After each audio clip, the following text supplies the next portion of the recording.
Bonjour tout le monde, re-bienvenue au bureau du coach. C'est Simon qui vous parle en direct. Je le sais que ça fait un bout de temps là, qu'on s'est pas vu. En fait, ça doit faire... moi quand j'enregistre, on est le 8 octobre, vendredi. Ça doit faire un mois à peu près qu'on s'est pas vu. Donc, je suis de retour. J'étais pas là parce que j'étais comme en manque d'inspiration dernièrement. Puis... c'était les matchs préparatoires aussi du Canadien. Donc, je vais attendre que les matchs préparatoires terminent avant de faire un podcast. Et puis, c'est ça, là, les matchs préparatoires sont terminés hier, le 7 octobre, face aux Sénateurs d'Ottawa. Moi, je vais bien.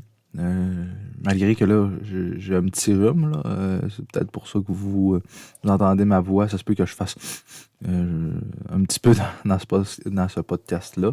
Mais c'est ça, je combats un petit rhume en ce moment. Je prends des pastilles, maux de gorge. Sinon, ça va bien. Un rhume saisonnier, ce n'est pas la COVID, inquiétez-vous pas. À part ça, je vais très bien. Puis, je veux dire un gros merci à ceux qui me suivent. Je sais que je suis pas constant là, dans mes diffusions de podcast, mais je vais essayer là, à partir de ce podcast-là d'en sortir à tous les semaines. Essayer d'être plus régulier que je l'étais, là, un par semaine ou par 2 semaines. Là. Ça va dépendre aussi avec mon travail, comment je peux en sortir. Là. Mais on va avoir une bonne saison. J'ai des choses de prévues avec d'autres podcasts, comme je vous ai dit.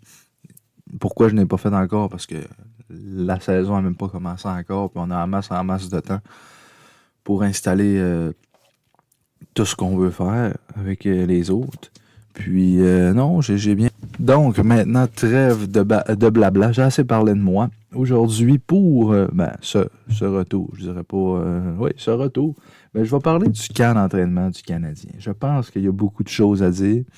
Premièrement, je vais commencer avant toute chose. Je vous ai dit merci, mais n'oubliez pas de vous abonner, de commenter, de partager. Puis savez-vous quoi? Ceux-là qui m'écoutent, faites bien de m'écouter. Puis ceux-là qui ne m'écoutent pas, c'est tant pis pour eux. Ils vont manquer un bon podcast, un gars qui a des belles opinions, ou du moins des opinions tranchées. Puis tant mieux pour ceux qui m'écoutent. Ça fait toujours plaisir à voir quand vous me voyez. « Hey, c'est bon ce que tu fais. » Ben merci. Je sais qu'il n'y en a pas beaucoup, mais gars, quand même, on travaille fort pour en avoir plus. Bon, maintenant, comme je disais, je vais parler des surprises et des déceptions du camp d'entraînement. Bon, pour commencer, je vais parler du cas de Carey Price. Je ne m'éterniserai pas là-dessus parce que le gars a besoin d'aide. En fait, pour ceux qui n'ont pas vu la nouvelle, là, c'est que Carey Price va être sur le programme d'aide de la Ligue nationale de hockey des joueurs. Puis, pour des problèmes ou je dirais pas des problèmes, mais oui, c'est un problème qui a peut-être de santé mentale. Mais regardez, c'est bien parfait pour lui. Si Carey se sent pas bien, lui seul le sait, et il a besoin d'aide, il a besoin de se faire aider, et c'est parfait comme ça. Je ne m'éterniserai pas sur ce dossier-là. Je pense que le cas Jonathan Drouin a peut-être ouvert des portes. Même Jonathan, là, c'est pas le premier. Puis Price non plus. Carey, c'est pas le premier, puis c'est pas le dernier à qui ça va arriver. Il va en avoir d'autres. Il y en a eu d'autres, et il va en avoir d'autres encore. Et si ça peut ouvrir des portes encore pour d'autres personnes, mais ça va être encore mieux. Maintenant, j'ai 3 surprises et j'ai 3 déceptions du camp d'entraînement. Par lesquelles commencer? Je pense que je vais commencer par ma déception. Ma première déception, qui pour moi, c'est pas de la faute de l'organisation du Canadien, sauf que pour moi, ma plus grande déception du camp, c'est de ne pas avoir vu Mike Hoffman. Et je m'explique. J'ai comme l'impression que Mike Hoffman, c'est le genre de joueur, quand il va revenir de sa blessure, ça va prendre 2, 3, même peut-être 5 à 10 matchs avant qu'on voit vraiment l'impact réel qu'il y a sur le club. Ce que je veux dire là-dedans, c'est que j'ai l'impression que c'est le genre de joueur qui va prendre son temps, peut dire « Ah, je veux connaître le système, je veux créer une chimie avec mes compagnons de trio, avec mes nouveaux coéquipiers, en avantage numérique, comment ça... » Mais là, Mike Hoffman s'est blessé dans le camp d'entraînement, donc il n'a pas joué de match préparatoire. J'aurais aimé que Mike Hoffman puisse jouer des matchs préparatoires comme ça. Tu aurais pu tester ton avantage numérique. Est-ce que tu le mets avec Gallagher, Evans? Est-ce que tu le mets avec Dvorak, Anderson? Est-ce que tu le mets avec Suzuki Caulfield? En avantage numérique, tu le mets avec qui va y faire des passes. C'est ce que j'aurais aimé voir. Mais là, on ne l'a pas vu. Donc, quand Hoffman, on s'est fait dire 1 mois, ça fait déjà 2 semaines. Donc, peut-être qu'il reste 2 semaines. Et 2 semaines, ça t'amène à peut-être qu'il va manquer 5 matchs. Mais mettons qu'il revient au 5e match de la saison, je m'attends pas à ce qu'Hoffman marque des buts tout de suite. Malgré que tu le mets à point dans l'avantage numérique, ça va rentrer, mais comprendre le système de jeu pour lui, ça va être plus long parce que c'est pas un gars qui... Tu sais, c'est un joueur de hockey, c'est un bon marqueur, mais j'ai l'impression que c'est un gars qui est égoïste, qui pense à lui, puis qui va garder la rondelle, puis qui suivra pas le plan de match de Dominique Ducharme. Donc, ma déception, tu sais, si t'avais arrivé, puis que Hoffman aurait pu jouer dans le camp d'entraînement, ben là, il y aurait eu plus de temps pour connaître le système, ou du moins faire sa tête folle qui veut pas écouter le système. Mais rendu là, tu sais, je pense que rendu à 31 ans, Hoffman, il a pris de la maturité. Il est allé depuis Ottawa, il est allé en Floride. L'an passé, il a joué à Saint-Louis. J'ose croire qu'il a pris de la maturité, du moins je l'espère. Maintenant, mon autre déception, c'est en fait, c'est un trio. C'est le trio de Toffoli, Suzuki et Caulfield. Ils n'ont pas élevé leur jeu d'un cran comme j'aurais voulu qu'ils l'élèvent. Quand on regardait le trio de Drouin, Dvorak et Anderson, ce trio-là, premièrement, Anderson, c'est peut-être le meilleur joueur du Canadien dans les matchs préparatoires qu'on a vus. Même Dvorak, on l'a vu, Drouin. Les trois, on les a vus et ça a probablement été les 3 meilleurs joueurs du Canadien dans le camp. Quand je parle des vétérans, là, les gars qui sont sûrs de faire l'équipe. Et c'est ce que je n'ai pas vu du trio de Toffoli, Suzuki, Caulfield. On a vu Caulfield, on a vu Suzuki, mais Toffoli a marqué un but, mais j'aurais aimé ça les voir plus dans le match, plus impliqués dans le match, dans la rencontre, avoir un impact.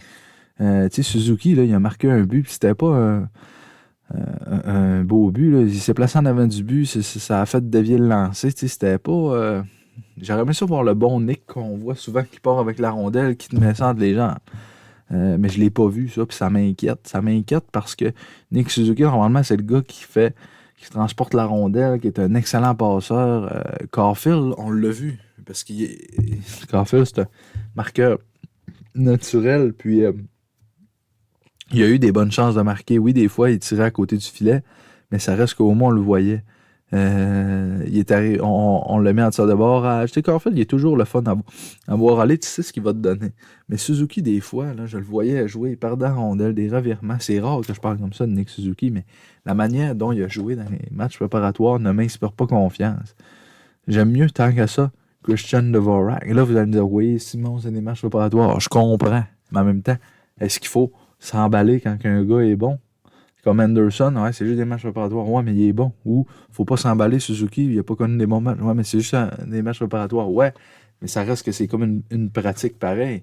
Du moins, j'ai hâte de voir ce que Nick Suzuki va faire en saison. Et pour ce qui est de Tyler Toffoli maintenant, comme j'ai dit, il a marqué un but. J'aurais aimé ça le voir plus impliqué dans la rencontre. Malgré que, quand je regarde ça, le trio de Toffoli, Suzuki et Caulfield, à part au dernier match préparatoire, ils ont toujours joué avec des gars du Rocket à peu près. Là, mettons le premier ou deuxième trio du Rocket éventuellement. Puis, ils ont joué contre des grosses équipes de Toronto et avec des meilleurs joueurs. Mais justement, il faut que tu montes. Comme j'ai dit une fois, j'aime mieux voir Drouin, Dvorak, Anderson faire des points en match préparatoire, même si ça vaut pas grand-chose, que de ne pas en faire. Parce que c'est normal qu'ils en fassent des points. C'est normal qu'ils mettent des points sur le tableau parce que c'est les meilleurs joueurs sur la glace. Et c'est ce que Toffoli, Suzuki, Caulfield ont fait, mais ils n'ont pas fait durant tous leurs matchs quand ils ont joué. Oui, il y a une fois que Gallagher a joué avec Toffoli et Suzuki. Et j'ai aimé quand Gallagher a joué sur ce trio-là. Il y avait une étincelle, il y avait de quoi qui se créait. Il y avait quelque chose. Mais il va falloir que ce trio-là travaille sur...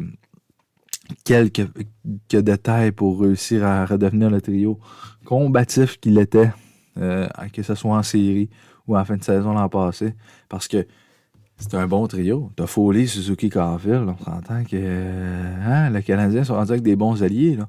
Et en parlant d'alliés, parlant de Mike Hoffman, est-ce qu'il va jouer avec ma 3e déception du camp d'entraînement? Je pense qu'il y a beaucoup de personnes qui disent que c'est leur déception. Ryan Poehling, quand est-ce qu'il va élever son jeu d'un cran? Bon, quand je regarde ça, le match préparatoire, au début du camp, il était pas mal égal avec Jake Evans. Puis à un moment donné, Bergevin a décidé de donner un contrat parce que oui, Jake Evans a prolongé de 3 ans, 1,7 million par année avec le Canadien. Et à partir de ce moment-là, Jake Evans a élevé son jeu d'un cran et on le voyait partout sur la patinoire. Il était combatif.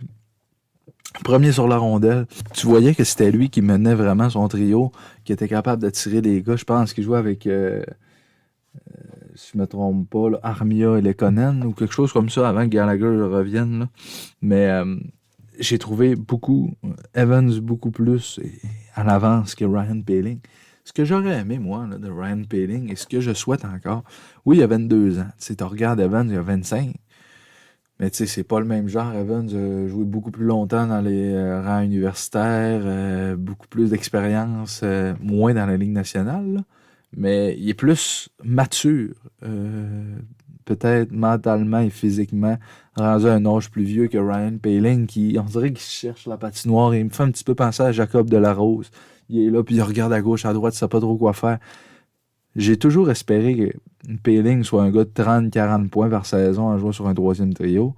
Et ça va peut-être pas s'en aller dans cette lignée-là. Ça va peut-être être un gars de, malheureusement, 25, 30 points, pas plus. Est-ce que Poehling est capable de prendre le rôle de troisième centre? Oui. Mais est-ce qu'avec ce que j'ai vu dans le camp d'entraînement, il est capable? Non. C'est sûr que moi, je le retournerai à Laval. Peut-être même 1 an encore. C'est pas drôle à dire. Là. Il y a un contrat de 2 ans. La première année, c'était à 2 volets. La deuxième année, c'était à 1 volet. Là. Mais on peut prendre notre temps.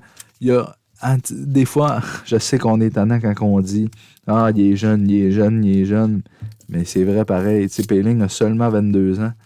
Il a connu une excellente saison en passant à Laval. Donc, pourquoi ne pas continuer sur ta lancée et aller essayer d'être le meilleur joueur du Rocket dans le club école et d'en profiter pour faire des points et de montrer à l'organisation que tu es capable d'être un joueur qui va rendre les autres meilleurs à Laval sur son trio et qui va démontrer, comme je disais à l'organisation, quel joueur il est réellement.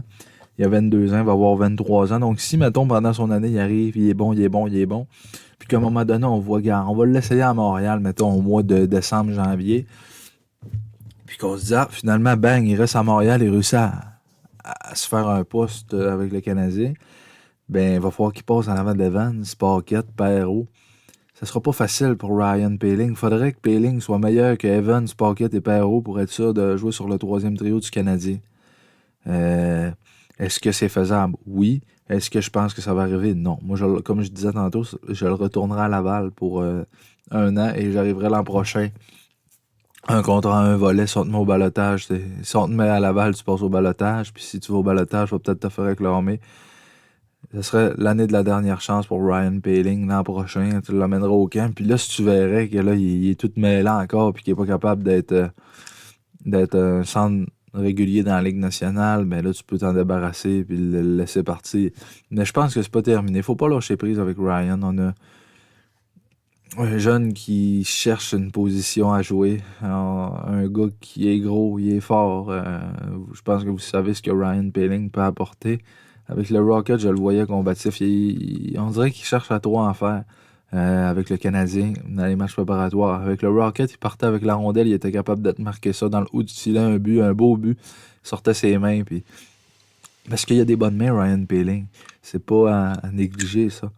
Bon, maintenant, assez parlé de Ryan Poehling. Parlons maintenant de mes 3 surprises du camp d'entraînement. Je pense que la plus grande surprise, du moins pour moi, là, c'est pas un gars qu'on entend parler souvent, mais pour moi, c'est Gianni Fairbrother.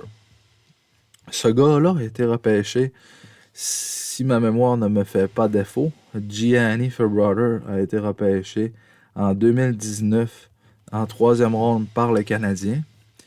Et donc, c'est ça. Comme je disais, en 3e ronde, en 2019 par le Canadien. L'an passé, il a joué avec les Silver Stip. C'est un défenseur, pour ceux qui se demandent qui c'est. Là. Ben, vous l'avez vu un petit peu dans les matchs opératoires. Il a joué avec Alexander Romanov et les deux frappaient.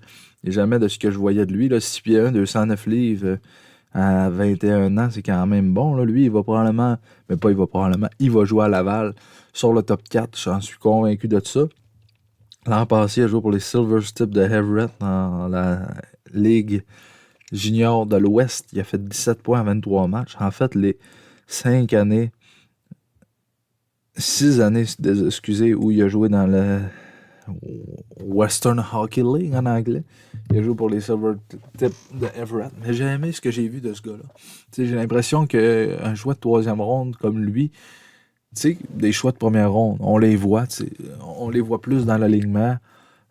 Comme par exemple Ryan Poehling, on lui laisse toutes les chances au monde parce que c'est un choix de première ronde. Plus que, par exemple, Kaden Goulet. Est-ce qu'on lui laisse une chance parce que c'est un choix de première ronde? Non, parce que Kaden Goulet est bon. Mais pour February, qui est un choix de troisième ronde, tu sais, en tout cas, moi, quand je regarde le repêchage, je regarde les choix de 1, je regarde les choix de 2. Souvent, quand tu prends un choix de troisième ronde, c'est un projet que tu te dis, on va regarder où on est capable d'aller avec. Peut-être qu'on peut réussir à le développer, il va jouer dans 3, 4, 5 ans. Mais là, comme c'est parti là, il a été repêché en 2019. Donc, de 2020, 2021, 2000, ça fait 2 ans qu'il a été repêché. 3 ans, donc il va jouer à Laval. Fait que ça va avoir pris à peu près 4-5 ans, parce que moi, je pense que l'an prochain, il peut voler le poste d'un gars comme Brett Kulak, peut-être, Fairbrother. C'est sûr et certain. Tu sais, si Brett Kulak te coûte 1,8 million, puis t'as Fairbrother qui a 22-23 ans, qui est là, qui rentre dans la ligue, ça va être un bon défenseur. Ça sera pas un défenseur comme Kaden Goulet ou Alexander Romanov, mais je pense que ça va être un défenseur comme Brett Kulak. Un bon sixième. Xavier Ouellet ou Brett Kulak, un bon sixième défenseur qui va faire le travail, qui t'auras pas besoin de te dire il va jouer quel game à soi. Tu vas tout le temps savoir quel genre de jeu, quel genre de match il va te donner. Et ça, c'est le fun, un défenseur comme ça. Et Fairbrother m'a franchement impressionné dans le camp. J'espère que Jean-François Houle va en prendre soin à Laval parce que j'ai l'impression que ça pourrait être un bon défenseur pour le futur du Canadien. Comme je dis, rien de flamboyant. Mais on n'a jamais trop de bons défenseurs. Puis Fairbrother, malgré qu'il va avoir des bons défenseurs à Laval, là, Kaden Goulet va probablement retourner avec son club junior. Tu vas avoir Wallet Belpedio à Laval avec probablement lui, Fairbrother. En tout cas, moi, je le ferais jouer sur le top 4 à Laval. Mais comme j'ai dit, là, c'est à Jean-François de prendre la décision. Mais pour moi, ça fait une belle surprise et j'espère qu'il va continuer à progresser avec le Rocket. Maintenant, ma deuxième surprise, c'est probablement... Oui, c'est ça, Kaden Goulet. Désolé, là, je regardais mes notes. Kaden Goulet. Je savais qu'il était bon, mais je veux dire, le jeune a 19 ans et tout ce qu'il m'a montré, bloquer des lancers, les lancers même, il a lancé au filet. Il a un bon lancer. Puis, vous l'avez vu, là, il a un bon coup de patin, il transporte bien la rondelle aussi. Kaden Goulet, en passé, a joué avec les Raiders de Prince Albert seulement 2 matchs. Il a fait 2 points. Il avait joué à Laval. Donc l'an passé, il a joué 5 matchs de hockey. C'est pas beaucoup pour Kaden Goulet à 18 ans l'an passé. Avant ça, il avait fait 40 points en 64 matchs. Kaden Goulet, dites-vous bien que s'il retourne avec les Raiders de Prince Albert dans la Ligue junior de l'Ouest, il a le potentiel de faire 1 point par match. Il a 68 matchs, il peut faire 70 points.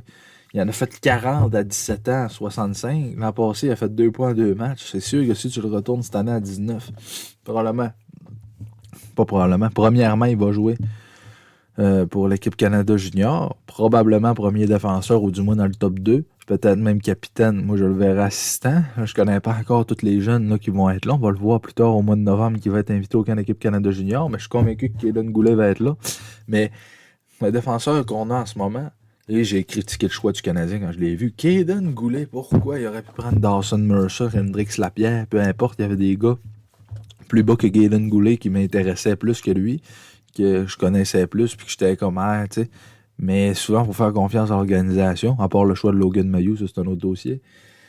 Mais Kaden Goulet, j'ai l'impression que ce gars-là peut être un défenseur top 3 dans la Ligue nationale, top 4. Je vois pas vraiment de comparable à lui, là. Peut-être un Colton Parayko à Saint-Louis.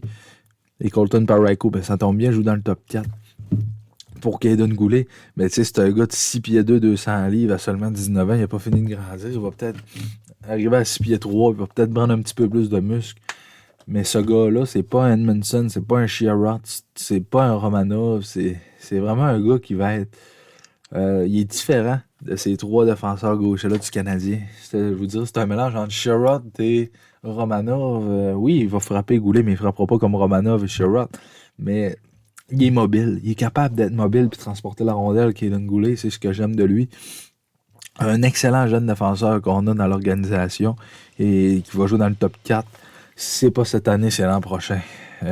Et oui, je vais vite comme ça parce que quand on regarde, le Canadien veut le faire commencer parce qu'Edmondson est blessé, là. Parce que là, on pense que ça va être Sherrod, Petrie, Kulak, Savard Romanov, pas Kulak, Savard. Romanov, Savard et Kulak, Wideman. Moi, ce que je ferais, Romanov, Savard ou Goulet, Savard du moins, là, et Sherrod, Petrie. Mais moi, ce que je ferais, c'est que je ferais commencer Goulet sur En fait, je pense que je le mettrais avec David Savard, Caden Goulet. Je mettrais Romanov avec Chris Wideman, qui est un défenseur plus offensif. Malgré que tu as Kulak qui est là. Donc, tu serais pas obligé de garder Caden Goulet, mais tu vas garder Caden Goulet si tu vois que Alexander Romanov est capable de faire. Si tu gardes Caden Goulet, c'est parce que tu penses que Romanov n'est pas capable de faire le travail dans le top 4. Parce que pour moi, Romanov jouerait avec David Savard sur le deuxième duo de défenseurs et Kulak jouerait avec Wideman. Mais d'après moi, ce qui va arriver, c'est que Goulet va jouer avec Savard et Romanov avec Wideman. On va garder Kulak comme 7e parce que c'est toujours Brett Kulak qui accoupe quand il y a des blessures et c'est jamais lui qui joue qui a le rôle, mais c'est un défenseur qui va jamais, que tu sais ce qu'il va t'apporter chaque match puis qui sera jamais dans... Donc vu que c'est Kulak qui accoupe, tu peux rentrer en Caden Goulet. Moi, ce que j'aimerais, c'est que Caden Goulet joue moins parce qu'il y a une règle, là, je ne sais pas si vous savez c'est quoi la règle, que si ton jeune joue plus de 9 matchs, il va écouler la première saison de son contrat dans la Ligue nationale.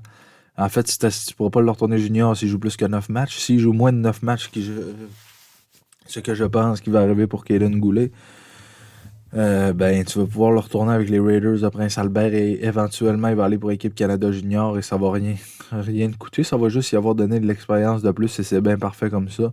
Si par exemple il joue 4-5 matchs avec le Canadien, puis que pendant ce temps-là, Joel Edmondson revient, Edmondson va prendre sa place et Kulak va retourner avec les Raiders de Prince-Albert.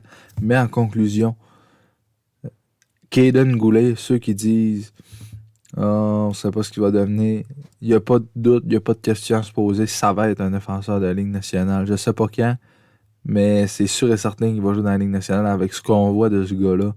Il y a trop de talent pour ne pas jouer dans la Ligue nationale. C'est un petit peu quand on a vu Cole Caulfield la première fois. Il y a trop de talent pour ne pas jouer ce gars-là.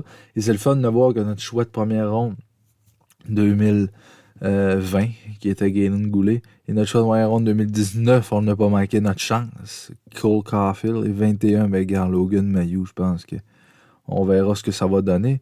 Mais oui, des fois, on chiale après le développement. Maintenant, faut bien développer Caden Goulet, faut pas manquer notre coup. Faut pas faire un Nathan Beaulieu de lui. On avait repêché Nathan Beaulieu en première ronde en 2011, en pensant que ça allait être un bon défenseur top 4 capable de transporter en rondelle 18e au total, qui est à peu près la même chose que Caden Goulet qui a été repêché 15e. Faut juste pas faire la même chose puis se tromper. Mais de ce que je vois de Caden Goulet, malgré qu'en 2011, je me souviens pas c'était quoi le hype sur Nathan Beaulieu. Là, si Nathan Beaulieu était aussi bon que Caden Goulet dans le camp d'entraînement, ou du moins dans les matchs pour voir ce qu'il était capable de donner, là, parce que j'avais 11 ans et je me souviens pas. J'écoutais pas le hockey autant qu'aujourd'hui. Du moins, j'étais pas un grand passionné comme aujourd'hui, mais Caden Goulet, c'est une très belle avenir qui s'annonce. Maintenant, la surprise, qui n'est pas une surprise, qui est juste une... Ça fait du bien pour le cœur. Ça fait du bien pour le cœur de voir Jonathan Drouin. Et il y a beaucoup de gens qui m'ont dit « Ah, Jonathan va être échangé. Il jouera plus avec les Canadiens. » Dont mon père lui-même. « Ah, il jouera plus avec les Canadiens. Il va être échangé. » Tu peux pas faire jouer ce gars-là s'il est parti en dépression, puis peu importe. On le sait maintenant que c'est à cause qu'il faisait de l'insomnie, qu'il réussissait pas à dormir à cause de l'anxiété. Et honnêtement, c'est la première fois que je voyais Jonathan Drouin sourire sur la patinoire et heureux de jouer. Je le voyais là avec Dvorak et Anderson. Il arrivait au banc, grand sourire, grand cheese dans la face. C'était le fun. Tu le voyais qu'il riait, c'était plaisant de jouer, qu'il aimait ça. Puis il l'a dit dans l'entrevue qu'il a faite avec Chantal Maccabé. Il dit « Je veux juste avoir du plaisir de jouer. Je veux pas me casser la tête à trouver. » Je pense que vous l'avez tous vu, là. Il dit « Quand j'aimerais plus ça jouer au hockey, je vais arrêter. » Puis il souriait. Moi, ce que j'aime de ce trio-là, c'est qu'Anderson et Drouin sont les deux meilleurs amis du monde. Du moins dans le vestiaire, de ce que je sais. C'est qu'Anderson et Drouin sont souvent, très très souvent ensemble. Et là, ils ont un centre dans Christian Dvorak que je trouve qui est un petit peu plus gêné, qui fait ses affaires dans son coin, mais qui va... j'ai l'impression que ces trois gars-là peuvent être les trois meilleurs amis du monde. Drouin, Dvorak et Anderson. Déjà qu'Anderson et Drouin, comme je viens de dire, s'entendent très bien, mais Dvorak, un gars plus gêné qui pourrait rentrer là-dedans. Tu sais, Dvorak, tu le verras pas là, sur la patinoire être émotif, puis être content ou être déçu, il va tout le temps rester pareil. Mais Drouin, des fois, tu le voyais qui était un petit peu plus... Tu le voyais l'an passé, puis dans les saisons précédentes, quand il était pas bien dans son visage. Tu voyais la fatigue dans son visage. Il avait des cheveux longs, puis tu voyais que les cheveux longs, ça veut rien dire. C'est pas un jugement, mais c'est que souvent, tu te négliges un petit peu quand tu dors pas beaucoup. Puis là, Joe il a repris soin de lui. Puis c'est bien parfait de voir ça comme ça. Je suis content et j'ai hâte de voir qu'est-ce qu'il va amener aux Canadiens cette année. J'ai eu une petite frousse quand il a été dans le dernier match, là, sorti du match. C'était comme bon, c'est quoi? C'est une. En même temps, c'est pas moi qui ai fait ça. Là. Moi, j'étais comme au pire du Joe, gars. Il voulait pas jouer le dernier match, c'est pas plus grave que ça. Comme quoi, on capote pour rien à Montréal. Il y en a qui étaient comme. Joe a fait une rechute. Il a encore des problèmes d'anxiété, ou du moins, il a pas dormi de la nuit. Finalement, on se fait dire que c'est un virus non lié à la COVID. Mais gars, prends soin de toi, puis reviens-nous mercredi, prêt à jouer à 100%, parce que Joe, ça va être ta meilleure saison en carrière cette année avec 65 points. À peu près. Entre 60 et 70 points pour Jonathan Drouin cette année. Donc, je lui souhaite le meilleur pour cette saison. Maintenant, des mentions honorables que j'ai pas parlé pour des déceptions. Caden Primo. Qu'est-ce que tu fais avec Caden? T'as Kevin Poulin, Michael McNiven qui sont là, qui gardent les buts normaux, eux, qui essaient de se tailler, de prouver à l'organisation quel genre de gars qu'ils sont. C'est Poulin, je pense qu'on l'a signé parce que ça va jouer à Trois-Rivières ou Laval. Mais moi, en fait, ce que j'avais vu au début, c'était Primo et Poulin à Laval et McNiven à Trois-Rivières. Avec un autre gardien, par exemple, de l'organisation. Là. Un gardien que Trois-Rivières aurait signé, un Québécois, peu importe. Mais là, il y a eu l'arrivée de Samuel Montembeault qui vient de chambouler les choses. Mais avant, je vais parler de... Avant que Montembeault arrive, Primo, il y a eu des belles séquences dans des matchs. Mais je pense qu'il y a un match qui a gardé les buts là, à moitié, puis c'était McNiven l'autre moitié, puis il avait très, très mal paru. Dans une période et demie qu'il avait joué, McNiven a mieux joué que Primo. En même temps, tu te dis, Primo a 22. Bon, je veux dire, t'es vu comme le gardien d'avenir du Canadien, comme le prochain numéro 1. T'es un gardien calme avant, qui était capable de prendre ses moyens. Puis là, McNiven a mieux goalé que toi. Oui, c'est un match opératoire, mais la première impression est importante. La première impression, on l'a déjà vu de Primo parce qu'il a déjà gardé les buts à Montréal dans des matchs préparatoires, même dans des matchs de saison. Si je ne m'abuse, je vais être sûr de ça, là, je vais aller voir en même temps que je vous parle. Mais de ce qu'il m'a montré, Caden Primo m'a montré que, tu sais, si je regarde, là, Primo, oui, il a déjà joué des matchs. Il a joué 6 matchs en tout avec le Canadien. C'était pas des matchs préparatoires. Il y a eu 2 victoires. 3 défaites. Donc, tu sais, c'est un gardien qui n'a pas beaucoup d'expérience dans la LNH. McNiven non plus. Mais ça reste que McNiven a montré une meilleure impression que Caden Primo. Et là, s'il y a un blessé, Price est parti. Montembeault est arrivé. Montembeault qui était au balotage. Quand j'ai vu Samuel Montembeault réclamer, je me suis dit, bon, il doit avoir arrivé quelque chose à Carey Price, ça doit être plus grave. Et finalement, on l'a su, là. Je pense que je vous l'ai dit au début du podcast, que Price et tout le monde, vous l'avez vu partout, tous les médias l'ont partagé. Il a besoin d'aide, il va aller se faire aider, c'est parfait. Maintenant, tu te ramasses avec Jake Allen et Samuel Montembeault. Mais quand Bergevin fait une acquisition comme ça me fait tout le temps réfléchir. Je me dis, dans le fond, quand Price va revenir, on ne sait pas quand, peut-être au mois de novembre, au mois de décembre, tu vas avoir 3 gardiens. Là, tu vas mettre Montembeault à Laval avec Primo. McNiven va aller avec Poulin à Trois-Rivières. Ah, peut-être, OK. Finalement, dans ma tête, ça se développe un petit peu plus, mais je veux dire, pour moi, McNiven est en avant de Kevin Poulin. McNiven, j'aimerais le voir à Laval, pas à Trois-Rivières. Moi, les 2 gardiens à Laval que je vois, c'est Primo et McNiven. Primo premier, McNiven deuxième, mais ils sont capables d'être 2 premiers gardiens de but. Mais là, comme c'est là, si on n'était pas allé chercher Montembeault, est-ce que ça aurait été Allen et Primo ou Allen et McNiven? À la manière dont McNiven a joué, moi, j'aurais laissé la chance à Michael McNiven de nous démontrer qu'est-ce qu'il peut faire dans la Ligue nationale. Parce que McNiven, là, ça fait longtemps qu'il est avec le Canadien, puis il n'a jamais eu vraiment sa réelle chance de montrer qu'est-ce qu'il était capable de faire dans la Ligue nationale. McNiven a 24 ans. Il a jamais joué, en fait, un match de saison régulière avec le Canadien. Et c'est un gars qui n'a même pas été repêché. Il a 24 ans. Il vient de Winnipeg, au Manitoba. Il a joué 13 matchs dans l'AHL. Avant ça, il a joué dans la East Coast 3 ans aussi. Et il a appartenu aux Canadiens quand même depuis 2016-2017, qui était avec l'organisation, depuis qu'il a 19 ans. Puis on l'a mis à Laval, on l'a mis dans East Coast, on l'a mis à Laval dans East Coast. Donc c'est un gars qui est capable de jouer dans East Coast, qui va être un des meilleurs gardiens de la Ligue. Tu arrives dans la Ligue américaine. Oui, Primo a encore une longueur d'avance sur McNiven, mais pour le camp d'entraînement que Michael McNiven a eu, tu pourrais lui donner un petit bonbon, un petit cadeau, puis dire, regarde Michael, on va te donner peut-être un match ou deux. Viens-t'en être le gardien substitut à Allen. On va te retourner à Laval après. Mais il ne faut pas que tu t'entendes à ce que McNiven soit premier. Il est rendu à 24 ans. On ne sait jamais, un gardien, c'est plus long. Mais Kaden Primo a 22. On ne lâchera pas prise parce qu'il a seulement 22 ans pour un gardien. C'est extrêmement jeune. Il peut débloquer à 26, 27. Les meilleures années d'un gardien, c'est entre 25 et 32. Même des fois, les gardiens à 33, 34 sont encore bons. Donc, moi, je dirais entre 25 et 35 pour un gardien. Les meilleures années, avant ça, c'est du développement. On va le développer, on va le développer, on va le développer, on va l'essayer, on va le développer. À moins que tu t'appelles Carey Price, Yaroslav Askarov ou Spencer Knight, des gardiens comme ça, Andrei Vasilevski, qui prennent pas 5 ans à se développer. Là. Mais quand t'es pas un exceptionnel, c'est plus long un petit peu de développer. Puis, Kaden Primo, on est bien parti, mais il faut que tu joues encore une saison, peut-être même 2. Mais non, peut-être une. On verra l'an prochain comment ça va pour Primo. Si l'an prochain, au camp, il arrive, il est meilleur que, par exemple, Jake Allen. Mais là, gars, le Canadien fera ce qu'il faut. De toute façon, on ne sait pas si Bergevin est encore là. Ça, je pourrais en parler. Non, en fait, je vais en parler tout de suite. Bon, l'offre de contrat. Ben, pas l'offre de contrat. Mais Marc Bergevin qui...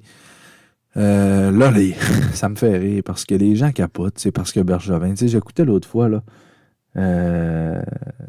des journalistes parler. Il y en a qui sont plus critiques que d'autres, qui disent, Bergevin n'a pas de contrat, il sera plus là. Si Bergevin n'a pas de contrat avant le début de la saison, il va être remplacé par un autre. Mais ça fait quoi? Ça fait quoi que Bergevin fasse sa dernière saison et qu'il n'y ait pas de contrat pour l'an prochain? Moi, là, si j'étais directeur général et que j'avais pas de contrat pour l'an prochain, là, il te reste un an. Ta dernière année que tu as là, tu ne changeras pas tout le monde dans le club parce que c'est plus toi l'année prochaine. Il faut que tu fasses comme si tu étais là. L'équipe, elle te tient à cœur. Tu vas tout faire pour améliorer l'équipe, même s'il n'est pas de retour l'an prochain. Je veux dire, c'est quoi cette affaire-là de dire, vu que Bergevin s'en va, il pourrait changer un tel. Non, parce que l'équipe te tient à cœur. Le Canadien de Montréal tient à cœur à Marc Bergevin. Il ne trahira pas l'équipe pour dire je vais changer Price, je vais changer un tel ou peu importe, tous les meilleurs joueurs parce que il ne reviendra pas l'an prochain. Marc Bergevin, il va être là à date limite des transactions, puis il va travailler comme si il reviendrait l'an prochain. Il va aller chercher ses gars, il va aller toute son équipe au complet. Puis s'il ne revient pas, tant mieux. Il aura fait le temps qu'il aura fait. Il aura fait 9 ans. Puis on le voit qu'il est tanné, Marc Bergevin. Il a pleuré dans sa conférence de presse. Je crois que c'était hier ou avant-hier. Là. Moi, j'enregistre vendredi. Je crois que c'était mercredi, si je ne me trompe pas. Mais ça reste que je le vois qu'il est tanné. Il est fatigué. Il n'a pas eu beaucoup de temps de vacances dans les dernières années. Surtout dans la dernière année avec la finale de la Coupe Stanley du Canadien. Ses enfants sont encore à Chicago. Moi, si j'étais lui, là, je serais rendu à Marc Bergevin. Je pense qu'il y a 54, là, je ne vais pas me tromper. Là. Mais moi, si j'étais lui, j'irais voir... Je prendrais peut-être un an tranquille. Un an et demi tranquille. Il y a 56 ans, Marc Bergevin. Il y a 3 enfants qui sont à Chicago avec leur mère. Puis, c'est comme j'ai dit, moi, si j'étais Marc Bergevin, je prendrais du temps pour moi. Puis je me dirais, regarde, je vais m'éloigner du monde du hockey pour à peu près un an. Là. Aller voir ma famille. Parce qu'il ne faut pas oublier qu'ils ont des familles aussi, ces gens-là. Marc Bergevin, comme je dis, a 3 enfants. Puis... aller voir sa famille, puis juste passer du temps avec eux, aller en voyage, faire des activités avec ses enfants. En 9 ans, il n'a pas dû les voir souvent, ses enfants. Moi, je trouve que c'est une des jobs les plus difficiles dans le hockey parce que t'es directeur général, c'est à l'année, c'est tout le temps. Tu sais, quand t'es entraîneur-chef, bon, tu sais, ton équipe est éliminée après les séries. Je veux dire, mettons, ton équipe est éliminée le 15 mai en série. Ou si tu fais même pas les séries le 24 avril, exemple, tu as fini ta saison, mais tu es en congé jusqu'à temps que le camp d'entraînement recommence, ou du moins au mois d'août, quand que les jeunes vont venir au complexe d'entraînement puis qu'ils vont être là. Tu vas avoir le repêchage, puis il faut voir que tu te présentes sur place, mais tu n'auras pas de décision à prendre. Puis les agents libres, tu vas être chez vous, puis tu vas être avec ta famille, tes enfants. Non. Tout l'été, Dominique Ducharme, là, les séries ont fini au mois de juillet. Là. Je suis convaincu qu'il a pris un mois, qu'il est parti, qu'il était probablement dans la salle de repêchage avec le Canadien quand ils ont repêché, mais après ça, il est parti. Puis il n'a pas eu de rien à décider. Là. Il a fait son plan de match quand il est arrivé dans son bureau. Mais en temps normal, par exemple, les Canadiens, leur saison aurait terminé au mois de juin. Il y aurait eu le repêchage. Ducharme serait allé là avec l'organisation. Après ça, Ducharme serait parti. Puis il serait parti jusqu'au mois de mi-août au moins. Donc ça, il aurait fait un mois et demi au moins de. Pense pas au hockey puis t'es avec ta famille. Mais pendant ce temps-là, Bergevin, lui, il y a le repêchage, il y a les agents libres. Il faut qu'il s'entende avec ses joueurs dans son équipe. T'as peut-être 2-3 semaines, un mois, mais est-ce que c'est vraiment des vacances? C'est ça l'affaire, c'est que c'est un métier très difficile, directeur général. Et Marc Bergevin, si t'es tanné, mon Marc, je sais que tu m'écoutes pas, mais si t'es tanné, mon Marc, prends soin de toi, puis prends des congés, prends des vacances, va voir des enfants, profite du temps avec ta famille, parce que la vie passe vite. Je suis convaincu que tes enfants ils ont vieilli, puis t'as pas eu le temps de les voir vieillir. Donc moi, c'est des conseils que je te donnerais. Puis, on aurait un autre déjà à Montréal. C'est pas pire que ça. Mais le monde capote parce qu'il reste un an. Puis, hey, s'il n'est pas signé avant mercredi, il faut plus que tu sois DG du Canadien. Mais voyons donc. Il reste une dernière année. Moi, j'ai un contrat de radio. J'arriverai pas. Il me reste un an. Je vais me faire congédier parce qu'il me reste un an. Puis, je vais pas signer. Là. Je vais faire ma dernière année pareil. Puis, si je suis pas de retour, je serai pas de retour. Puis, c'est tout. Mais Marc Bergevin va être là toute l'année. Puis, s'il l'est pas, mais ils le remplaceront. Je connais pas les candidats qui peuvent le remplacer. Il y a des noms comme Mathieu Darche, Stéphane Quintal, Patrick Roy qui sortent. J'espère que ça n'arrivera jamais. Je ne veux pas un sacrifice d'arrogant comme Patrick Roy en tant que directeur général du Canadien. Je le verrais tellement pas là. Il parlerait ben trop. Puis non, le meilleur pour diriger le Canadien, c'est Marc Bergevin. Mais s'il est tanné, c'est lui qui le sait. Mais le meilleur choix, sinon, ce serait Julien Brisebois. Mais là, il a signé une entente de, je pense, 4 ans avec le Lightning de Tampa Bay. Mathieu Darche, qui est son adjoint, je le verrais bien, lui, directeur général à Montréal, mais un dossier qu'on va suivre, mais c'est un dossier, moi, que je me dis, garde, c'est pas pire que ça. Il arrivera ce qui arrivera avec notre ami Marc, puis s'il faut qu'il parte, il partira, puis c'est pas pire que ça. Puis, je pense que pour moi, c'est tout. Ça fut un bon podcast, un bon retour.